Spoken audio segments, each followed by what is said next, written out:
Is blue the new black?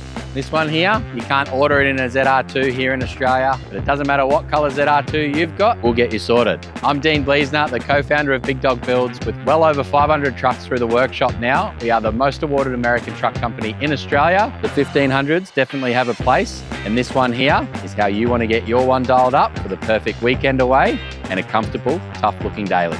Starting at the rear here, we've got the Jenny Hitch combo. All American trucks should have one of these on the back if you're towing quite regularly. If the van ball weight's over 300 kilos, we jump up to the 7,000 kilo Jenny Hitch combo, just like this one here. With the 4 adjustable heights, you've got every single trailer covered on the back there. This one here is the AT tongue. It's got the DO45 hole in the middle there. You can also put a reducer sleeve in and put a DO35 into this hitch. And all of the 7,000 kilo combos come with a 50, 70 mil ball that's reversible.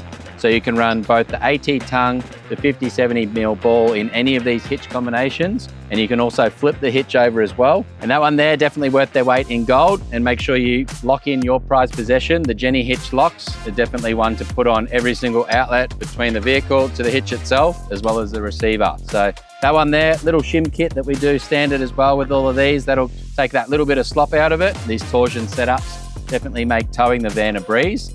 And on the back there as well, we've also got the red and the grey Anderson plug. Your red Anderson plug is going to be a direct feed to the front battery. This one here, 20 amp rated. Whether your trailer needs the red Anderson plug or not, it's always nice to have a direct feed to the front battery. Only the one battery in the ZR2. The big HD trucks have got twin batteries, but these are only for cranking the engine over. So direct feed from the red means you could plug in a trickle charger, make sure that battery stays in good condition. If you've got a solar panel with its own controller, you could plug that one into the red one as well and keep it trickle charged around camp. If you're opening and closing your doors, you've got electric side steps, you've got all the different computers that these trucks have, and it's really easy to flatten the battery under the bonnet. So keeping it in good nick by doing this little charge technique on the rear is going to make sure that you don't go flat and ruin your holiday.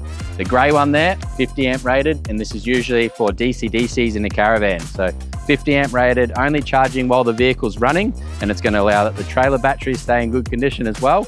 They're going to be topped up by the time you get to camp. The vehicle's happy, the caravan's happy, and so am I. I'm pretty happy. This thing looks amazing. We've got the trifold cover on this one. So this one here is quite a simple option. So that one here, nice and secure. It's only accessible when that tailgate drops down. When you pull that one down, you've got your little cable release there. So that's your lock. And then you can simply flip this one over. You got the next little cable, and that'll just keep flipping over, and you can keep it up as well. So you can either keep it secured fully open or fully shut. The benefit with the trifold tonneau covers, nice, secure, simple fitment on the side there. It doesn't take long at all to open and close, and you're gonna have the most amount of room inside the tub. So the electric tonneau covers, albeit they're great, they're gonna take up a little bit of room. So if you want the most out of your tub, or the bed as you call it in the States, then a trifold or a roll-up tonneau on top, just like this back one, is the way to go. The suspension in this one is a 3.5-inch BDS suspension kit. The ZR2s already come standard with the 2-inch lift, so the 3.5 doesn't look too much bigger than the standard kit, but these Fox 2.5 remote res shocks definitely ride much better than the standard ones. I run with the standard ones in our ZR2. These Fox ones, you just go for one drive and you can tell how good they are compared to the DSSV shocks that come standard in the Chevy. This one here, wrapped with a Method 707 bead grip wheel. These are 18x9 POS zeros and a 35, 12.5, 18 Nitto Ridge grappler on that one. So awesome looking sidewall, one of the most popular tyres that we're selling. And the Method 707 bead grip means that you can take this tyre down to single digit pressures. So you can go down to 8, 7 PSI if needed on the beach. And this wheel's gonna hold that tread and make it so the bead won't pop off the rim itself, and it's gonna get you out of drama. A lot of people ask what sort of pressures they should run on the wheels on the sand. It really depends on the weight of the vehicle itself. I say a good rule of thumb, stick to around that 20 PSI, even down to 15 on most applications. If you've got a canopy on the rear and you're super heavy, you'll know when you're too low. That rim's almost going to be touching the ground. You want to really just take it easy, not go too crazy on corrugations and stuff like that while off-road. But with the bead grip technology like this one here, you're going to confidently go down to those single digits to get you out of the pickle. And if you've got air on board, Simply pump them ones up because you want to look after your tires and they'll look after you. The front end of the Chevy ZR2 with the BDS 3.5-inch kit, you definitely get a little bit more height out of it, which looks great. When you go up to a 35-inch tire, it's going to give you that nice height as well. Going for the right offset on these ZR2s really fills out the flare nicely. A tiny little bit of sidewall bulge looks amazing. Like I said up the back there, method 707 bead grips with a Nitto Ridge Grappler 35 12.5 18. This tyre here has got way more payload than what the Chevy ZR2 needs. Massive 1,800 kilos per tyre.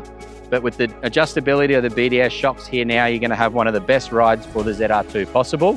And up the front end, that's pretty much it. Quite simple. The ZR2s look amazing. This blue color definitely looks amazing. Does need a wash. We've also got the GME XRS UHF bracket on the bonnet mount on the left-hand side there. That's gonna give you 80 channels of range. And one other thing I almost forgot, that's the Air IQ for the rear airbags. The Logic Air IQ, we're using these in pretty much every single application with an airbag on the rear. Simply wake up the remote control, unlock it there, and you've got preset trailer settings that you can do, or you can also hold down the button. Those airbags at the rear are pumping up, and it's as simple as that. If you're gonna use this one here, make sure the car's running or you're not using it for too long. That little compressor will run and use a fair bit of battery. But like I said earlier as well, that one's already at 27 PSI, which will easily do 3.5 ton trailer on the back with decent ball weight. I haven't needed to really use over 35 PSI in our one, but it really depends on the weight in the vehicle, how you're driving, what sort of setup you got, whether you got a smart cap on the back or something like that. Perfect little weekender like this one here. Just simply pop some air in those airbags, set the trailer. Once you know your trailer setting, you got 7 different presets you can do. And it's easy as that, from jumping from a trailer on the back to letting the air out and ready to play. So there we have it, guys, the ZR2 Essentials package. You got great suspension, wheels and tires. You got the airbags in the rear end. The tow bar wiring's been done, ready to rumble. This one here has also got the air pressure control in the rear end, the UHF on the front there. It's pretty much all you need to tow safely, be nice and comfortable and capable. So if you like this ZR2, guys, check this one out here. And if you want to see these trucks boogie up the beach, this series here is one to watch as well.